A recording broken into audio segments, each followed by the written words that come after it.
Hello बच्चों, स्वागत है आप सबका हमारे इस नए लेक्चर में नंबर सिस्टम्स के। और बच्चों, आपको याद होगा कि लास्ट लेक्चर में मैंने आपको ये बताया था कि इररेशनल नंबर्स क्या होते हैं, रियल नंबर्स कैसे बनते हैं, और रियल नंबर लाइन में मैंने आपको ये भी बताया था कि इनफाइनाइट रैशनल नंबर्स भी होते हैं और इनफाइनाइट इररेशनल नंबर्स भी होते हैं। तो चलिए स्टार्ट करते हैं अपना आज का लेक्चर। आज मैं आपको पढ़ाने वाला हूँ स्क्वायर रूट स्पाइरल मेथड, जिससे कि हम इररेशनल नंबर्स को भी नंबर लाइन में प्लॉट कर सकते हैं। So let's start today's lecture without wasting any time. हमारे पास बच्चों जो सॉल्व्ड एग्जांपल 3 दिया हुआ है, सबसे पहले मैं आपको सॉल्व्ड एग्जांपल 3 से स्टार्ट करवाता हूं। सॉल्व्ड एग्जांपल 3 में हमारे पास लिखा है locate under root of 2 on the number line.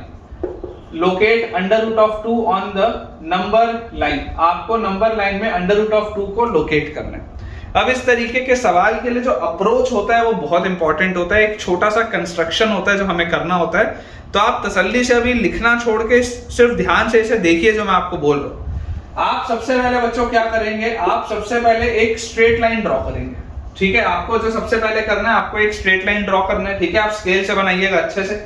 जैसे आप एक स्ट्रेट लाइन बनाएंगे, स्ट्रेट लाइन बनाने के बाद आप कहीं पर भी एक ओ प्लॉट करिएगा ओरिजिन के लिए। मतलब कि ये 0 आप बोल सकते हैं, इधर पॉजिटिव नंबर्स होते हैं, इधर नेगेटिव नंबर्स होते हैं, तो आप किसी एक पॉइंट पे 0 प्लॉट करिए।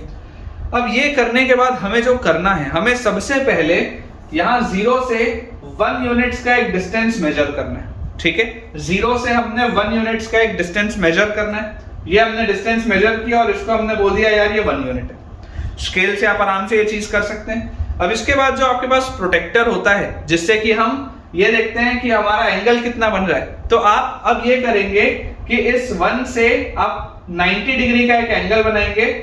इस 1 से आप एक 90 डिग्री का एंगल बनाएंगे और आप इसमें भी 1 यूनिट्स को मेजर करेंगे। ठीक है, ये अपने को स्टैंडर्ड प्रोसीजर है जो करना ही है सब में। सबसे पहले मैंने क्या किया, मैंने एक स्ट्रेट लाइन बनाई। इस स्ट्रेट लाइन को मैं ट्रीट करूंगा एक्स एक्सिस की तरह। सबसे पहली बात तो ये है। उसके बाद मैंने क्या किया, मैंने यहाँ पर 0 प्लॉट किया। 0 से मैं राइट साइड में 1 यूनिट्स का डिस्टेंस लिया और 1 यूनिट्स का डिस्टेंस लेने के बाद मैंने यहाँ पर क्या किया, मैंने यहाँ से एक 90 डिग्री का एंगल बनाया। इस 90 डिग्री के एंगल में अगेन मैंने 1 यूनिट एक डिस्टेंस मेजर किया। अब इसके पीछे का जो लॉजिक है, ये मैं क्यों कर रहा हूं, तो लॉजिक ये है बच्चों कि अगर ये मान लीजिए आपने 90 डिग्री बनाया है, ठीक है, और यहाँ पर इसको अपन मान लेते हैं लेट अस से दिस इज ए। ठीक है, ये भी 1 यूनिट है, इसको आप ओ मान लो ओरिजिन के लिए। ओरिजिन क्या होता है आपको कुछ समय बाद आगे आने वाले लेक्चर्स में पता चलेगा। और ये वाला जो पॉइंट है ना, इसको आप ओ मान लो और ये वाले बच्चों पॉइंट को आप मान लो लेट अस से बी। ठीक है, अब अगर आप O से लेकर B को ज्वाइन करते हैं, ठीक है, अगर आप बच्चों डॉटेड लाइन से O से लेकर B को ज्वाइन करते हैं, तो आप सबसे पहले इसके पीछे का लॉजिक समझिए। लॉजिक इसके पीछे ये है कि अगर मैं आपको बोलूं कि ये जो ट्राइंगल OAB है, ये जो बच्चों ट्राइंगल OAB है, ये एक राइट एंगल ट्राइंगल। तो इस बात में तो किसी को कोई भी डाउट नहीं होना चाहिए। आप बोलेंगे हाँ सर बिल्कुल सही बात है, राइट एंगल ट्राइंगल तो है क्योंकि ये 90 डिग्री का एंगल है। अब अगर ये राइट एंगल ट्राइंगल है तो इसमें पाइथागोरस थ्योरम भी लगेगा। तो पाइथागोरस थ्योरम के हिसाब से OA का जो स्क्वायर होगा प्लस AB का जो स्क्वायर होगा that must be equal to OB का स्क्वायर। ये होता है पाइथागोरस थ्योरम। OA का स्क्वायर प्लस AB का square will be equal to OB का स्क्वायर। इसमें कोई डाउट नहीं है। OA 1 है तो 1 का स्क्वायर 1 प्लस AB 1 है तो 1 का square 1 is equal to OB का स्क्वायर इज इक्वल टू हमारे पास लिखा है OB का स्क्वायर। तो यहां से बच्चों देखो OB की वैल्यू क्या आ जाती है, यहां से OB की वैल्यू हमारे पास आ जाती है अंडर रूट ऑफ 2। ये अंडर रूट ऑफ 2 आपको लिखना था ना, ये आपको निकालना क्या था, अंडर रूट ऑफ 2 ही तो निकालना था। तो ये OB की वैल्यू आ गई अंडर रूट ऑफ 2। अब आप एक लॉजिक समझिए। लॉजिक ये बोलता है कि अगर मैं कंपास लूं, जिसको हम राउंडर भी बोलते हैं, अगर मैं कंपास लूं और कंपास का जो टिप होता है, जो पॉइंटेड वाला एंड होता है, अगर मैं उसको लगाऊं यहाँ पे, यहाँ ओरिजिन पे, ये 0 पे अगर मैं इसको प्लॉट करूं, टिप को लगाऊं और मैं इतना लूं, उसको एक्सटेंड करके मैं इतना OB के बराबर उसको खींच लूं और यहां से मैं ऐसे एक आर्क बनाऊं सर्कल का। मतलब मैं आपको ये बोल रहा हूं कि देखो अपन जैसे सर्कल बनाते हैं ना, तो हम सर्कल कैसे बनाते हैं, हम एक जगह पे सेंटर रखते हैं, फिर हमको जितने भी रेडियस का सर्कल बनाना होता है हम राउंडर को उतना खोलते हैं और एक सर्कल बना देते हैं। तो इसका मतलब क्या होता है कि जब हम ऐसे इस तरीके का एक सर्कल बनाते हैं या एक छोटा सा आर्क बनाते हैं जो कि एक सर्कल का पार्ट होता है, तो उसका मतलब होता है कि इस सेंटर वाले पॉइंट से इन सारी चीजों का डिस्टेंस क्या होता है, इस सेंटर वाले पॉइंट से इन सारी चीजों का डिस्टेंस सेम होता है, व्हिच इज रेडियस। तो मैं आपको सेम लॉजिक यहाँ बच्चों समझाना चाह रहा हूँ कि अगर मैं O को सेंटर बोल दूं सर्कल का, और ये B जितना, ये OB जितना बच्चों अगर मैं इसको राउंडर को खोल दूं और इसको मैं बोल दूं रेडियस, और इससे अगर मैं एक सर्कल बनाने की कोशिश करूं, तो आप सोच के देखिए, अगर मैं यहाँ पर ये ऐसा रखूं और ये एक मैं ऐसे देखो सर्कल बनाऊं, ये इस तरीके का अगर मैं सर्कल बनाऊं, मैंने क्या किया, यहाँ पर इसको रखा और बच्चों ये इस तरीके का, जैसे मैंने एक सर्कल बनाया तो मुझे एक चीज यहाँ पर दिखाई देती है कि यार अगर जब मैं ये सर्कल बनाऊंगा तो ये वाला जो पॉइंट है वो यहां से इसको ऐसे बनेगा, मतलब ये इस तरीके का कोई एक आर्क बनेगा, इस तरीके का, इस तरीके से बच्चों कोई एक आर्क बनेगा, ये सर्कल ऐसा पूरा बनेगा। तो मुझे जो आपको समझाना है वो ये है कि अगर ये OB की वैल्यू √2 थी, तो अगर मान लीजिए इस आर्क को मैं बोलता हूं कि यहां पर ये किसी पॉइंट C पे इसको कट करता है, तो आपको जो समझना है कि OB और OC दोनों बराबर होगा। OB और OC बच्चों ये दोनों बराबर होंगे। अगर ये OB √2 है तो ये OC भी √2 होगा। क्यों ये दोनों √2 होगा? क्योंकि ये इसी सर्कल का तो पार्ट है ना। तो ये अगर रेडियस OB था तो ये भी रेडियस OC होगा। तो इसका रीजन क्या आ जाएगा? They both are radius of the same circle, they both are radius of the same circle. ये इसके पीछे का लॉजिक है, ठीक है। और जैसे ही आपने ये कर लिया तो इसका मतलब ये O से लेकर C तक का जो डिस्टेंस है ये √2 आएगा।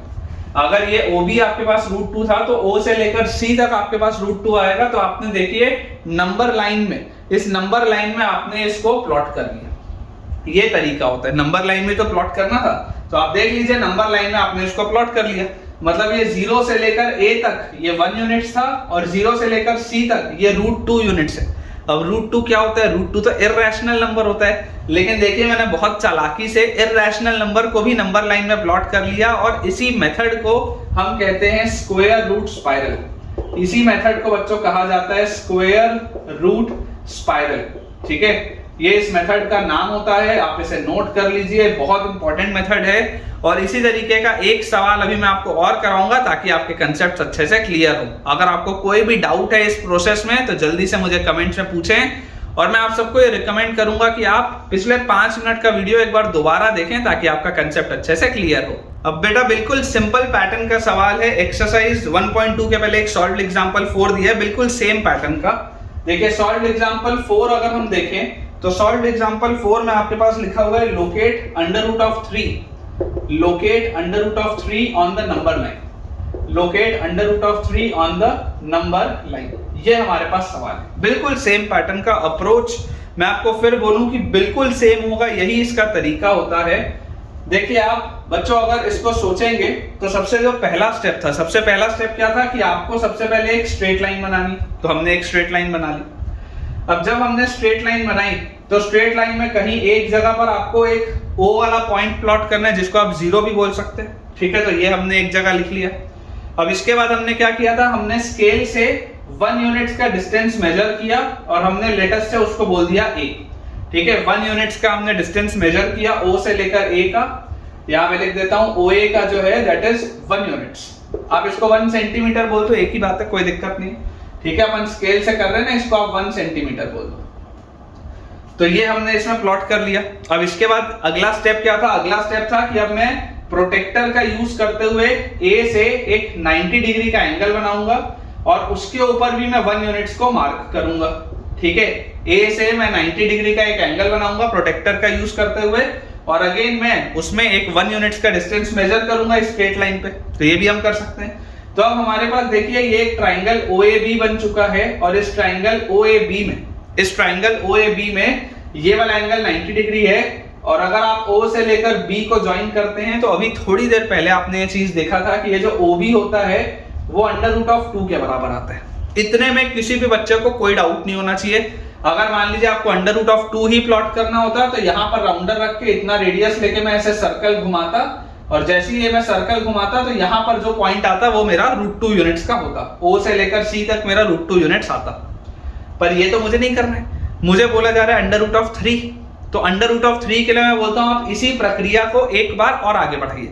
आप इस सेम स्टेप को एक बार और आगे करिए। देखिए अब आप ऐसा करिए कि इस B पर आप रखिए प्रोटेक्टर, ठीक है। इस B पर आप रखिए प्रोटेक्टर और यहां से आप एक 90 डिग्री का एंगल और बनाइए। जैसे आपने यहां पर एक बच्चों 90 डिग्री का एंगल बनाया, आप यहां से एक 90 डिग्री का एंगल और बनाइए प्रोटेक्टर का यूज करते हुए और उसमें भी आप 1 यूनिट्स मेजर कर लीजिए। मतलब कि लेट अस से ये भी मैंने 1 यूनिट्स मेजर कर लिया, जैसे मैंने यहाँ पे 1 यूनिट्स मेजर किया वैसे मैंने यहाँ पर भी 1 यूनिट को मेजर कर लिया। ठीक है, मान लेते हैं इस बार इसको C मान लेते हैं, कोई दिक्कत नहीं। अब देखिए ये √2 है, ये 1 है। अगर आप O से लेकर C को ज्वाइन करते हैं, अगर आप O से लेकर C को ज्वाइन करते हैं, तो अब मैं चाहता हूं कि आप अपना ध्यान लगाएं इस ट्रायंगल OBC की तरफ। अगर बच्चों इस ट्रायंगल OBC को मैं ऑब्जर्व करूं, जिसमें ये O है, ये B है और ये C है, ये वाले ट्रायंगल को अगर मैं ऑब्जर्व करूं तो आप देखिए OB जो है वो √2 यूनिट्स है, BC जो है वो 1 यूनिट्स है। ये 1 यूनिट्स है, ये √2 यूनिट्स है।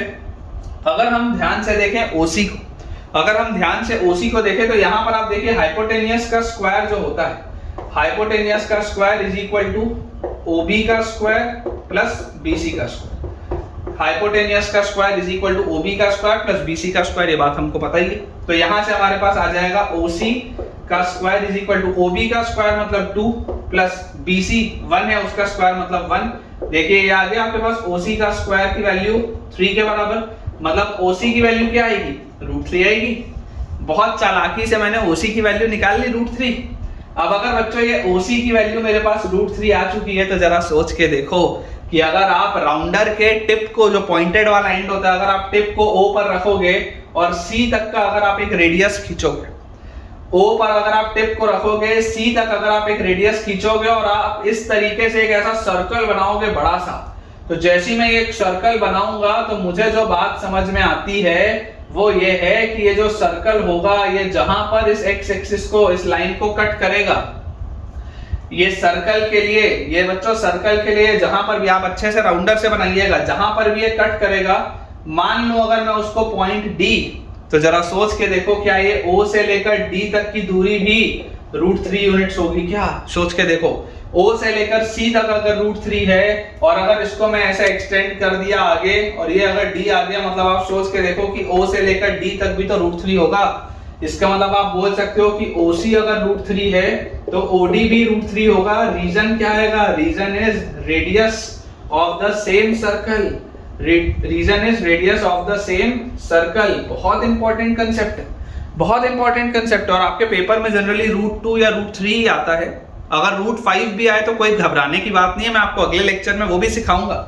लेकिन इन जनरल √2 और √3 आता है। और अब मुझे अच्छे से यकीन है कि आपको बढ़िया से समझ में आ गया होगा कि √2 आए या √3 आए, हमें प्लॉट किस तरीके से करना है। अब इसके बाद बच्चों एक्सरसाइज 1.2 हमारे पास दी हुई है, तो हम देखते हैं एक्सरसाइज 1.2 को। एक्सरसाइज 1.2 का जो पहला सवाल है वो हमारे पास है बच्चों ट्रू और फॉल्स का स्टेटमेंट है।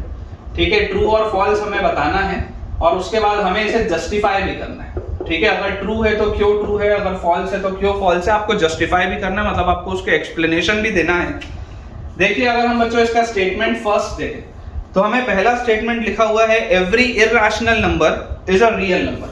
ठीक है, एवरी इररेशनल नंबर मेरे साथ साथ बच्चों लिखिएगा, हम बहुत बढ़िया से पूरा अपना कोर्स कंप्लीट करेंगे।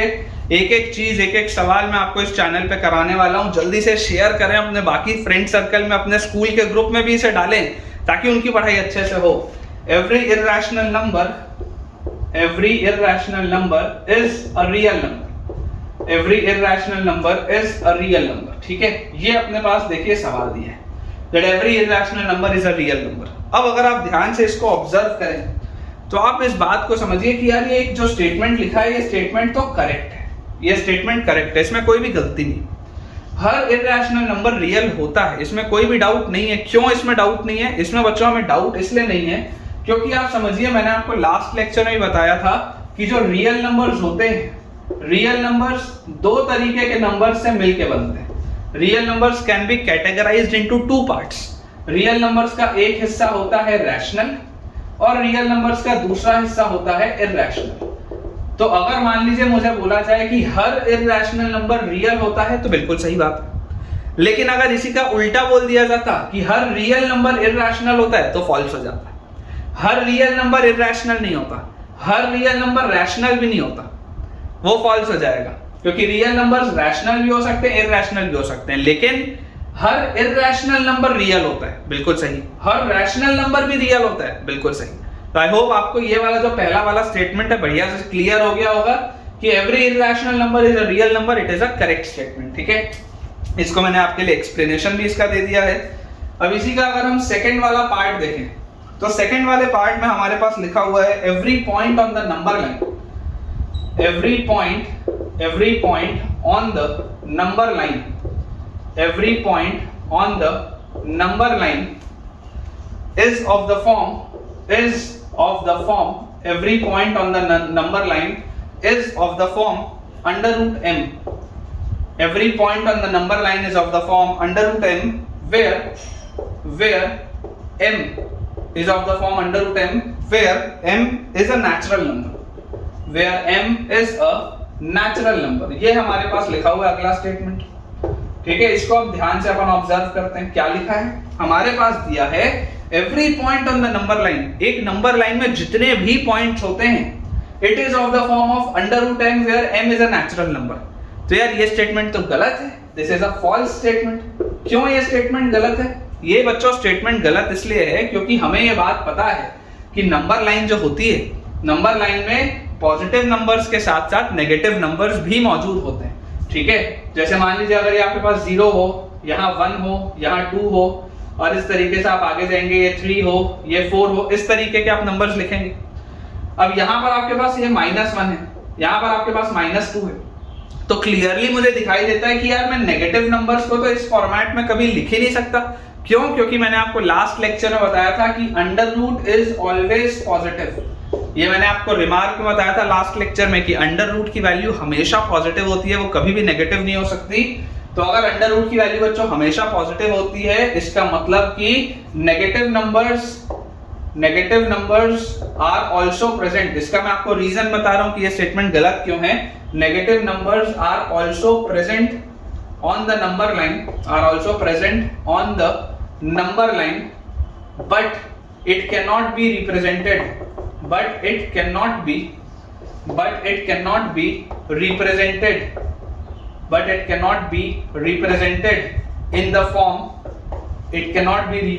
in the form under root m। आप नेगेटिव नंबर्स को अंडर रूट ऑफ m के फॉर्म में रिप्रेजेंट नहीं कर सकते। नेगेटिव नंबर्स जो मौजूद होते हैं they cannot be represented in the form of under root of m, क्योंकि अंडर रूट ऑफ m सिर्फ पॉजिटिव नंबर्स के लिए होता है, वो भी सारे पॉजिटिव नंबर्स नहीं, कुछ चुनिंदा पॉजिटिव नंबर्स। क्योंकि m आपको नेचुरल नंबर बोला गया है, तो केवल कुछ चुनिंदा पॉजिटिव नंबर्स हैं जो आप इस रिप्रेजेंटेशन से नंबर लाइन में लिख सकते हैं, सारे नंबर्स नहीं लिख सकते, इसलिए ये वाला स्टेटमेंट फॉल्स है। थर्ड वाला बच्चों अपने पास जो स्टेटमेंट लिखा हुआ है, अभी थोड़ी देर पहले देखिए मैंने आपको एक्सप्लेन किया था, ये लिखा हुआ है every real number. Third statement में हमारे पास लिखा है every real number is an irrational number, every real number is an irrational number. अब देखिए ये वाला बच्चों जो स्टेटमेंट है ये गलत है, इसको मैं आपके लिए एक्सप्लेन बहुत डिटेल में दोबारा से नहीं करूंगा यार, क्योंकि अभी थोड़ी देर पहले मैंने आपको बताया था this is a false statement. क्यों ये फॉल्स है? ये फॉल्स इसलिए, इसका रीजन मैं नहीं लिखा दे रहा हूं, आपको सिर्फ ओरली समझा दे रहा हूं। This is a false statement इसलिए क्योंकि रियल नंबर रैशनल भी हो सकता है, इरैशनल भी हो सकता है। सारे रियल नंबर इरैशनल हैं, ये बात गलत है।